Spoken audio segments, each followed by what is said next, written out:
Okay, my name's Allan Cain. I'm the director of Development Workshop in Angola. We've been a long-time partner of CHF working on housing finance issues in Angola. Development Workshop was invited by the Angolan government to Angola shortly after independence. It grew out of the first Angolan mission to Habitat 1 in 1976 in Vancouver, a few months after independence. I and a number of my colleagues met the Angolan mission. They were about to undertake a new post-independence reform on what they called autoconstrução, self-help building. And so we were invited to help the newly independent Angolan government at the time in implementing some of their new reforms around self-help building, new autoconstrução law, as well as assist the government in some of their first programs in slum area upgrading. And so we've been a partner of government, but also worked very much with civil society and private sector, the emerging private sector in Angola over the years in housing and urban development areas, and also have been engaged as a partner of UN Habitat in setting up urban development and housing monitoring systems. Angola is a particularly interesting case because of its post-war, post-socialist context. The war ended in 2002, and in that decade after the end of the war, Angola was the fastest growing African economy, more than double-digit economic growth during those years. Housing became, for the government, its priority political agenda. There was a huge housing deficit accumulated through 40 years of war, and also a huge deficit of information. And with CHF, we've been working on addressing a housing deficit, but largely through information and research and policy advocacy. We've been working with civil society and private sector on better access to information and better access and the creation of data from sources which are, in many cases, using qualitative rather than quantitative data that just doesn't exist. The first national census was only done 2 years ago, and the data is still being released. The last census before that was in colonial times in 1973. So we've been working in an environment of large data gap for many decades. Angola benefited from high commodity prices. It's an oil-producing country. Low interest rates at the time. It was able to borrow money from international lenders and mainly from China. Invested a lot of its new capital in housing during those years. At the same time, in the post-war environment, there was innovation around reforms of land and housing laws, but those reforms remain incomplete. The government has largely looked at subsidized housing, at building initially what was envisioned as social housing, but as we know in many countries, subsidized housing tends to be absorbed by a class of economic class of the population above those who are targeted.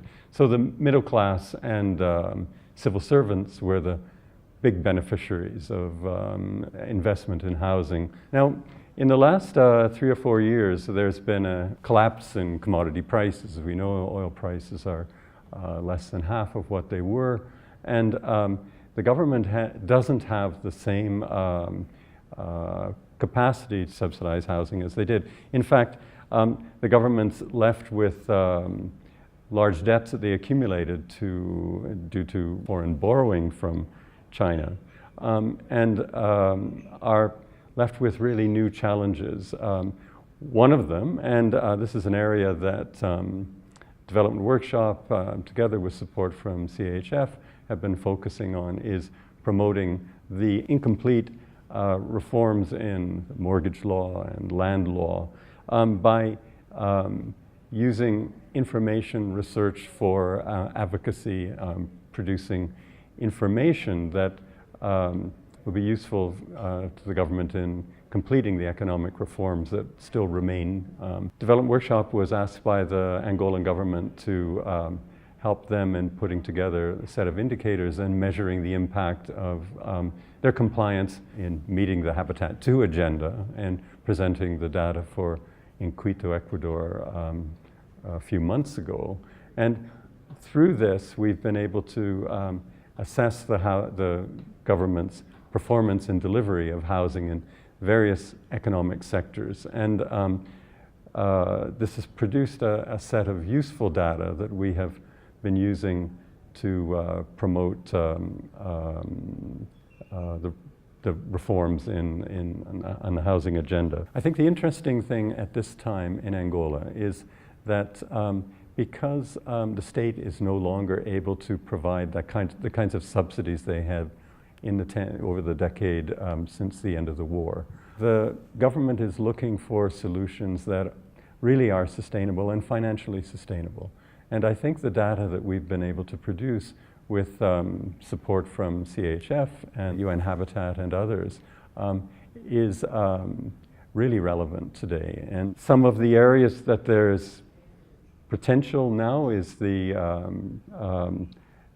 capture of value from that large investment in housing. The government is left with a large rental housing sector that they can draw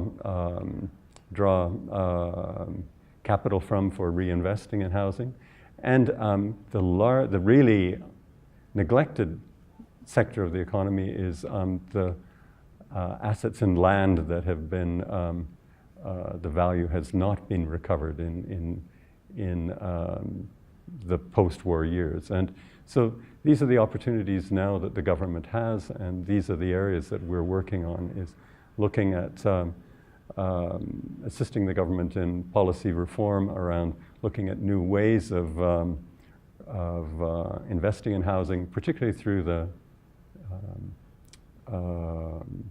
microfinance experiments that we have been doing.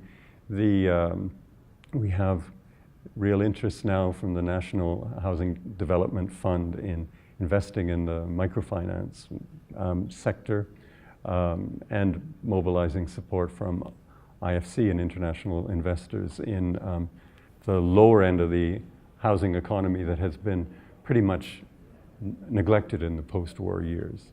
Some of the interesting reforms that are now really relevant in light of the collapse of commodity prices and the government's need to diversify the economy. Looking at really completing the reforms around land tenure, mortgage financing to allow the private sector really to reduce its risks and invest in housing. Many of these opportunities are really presenting themselves in this environment of greater austerity, in fact.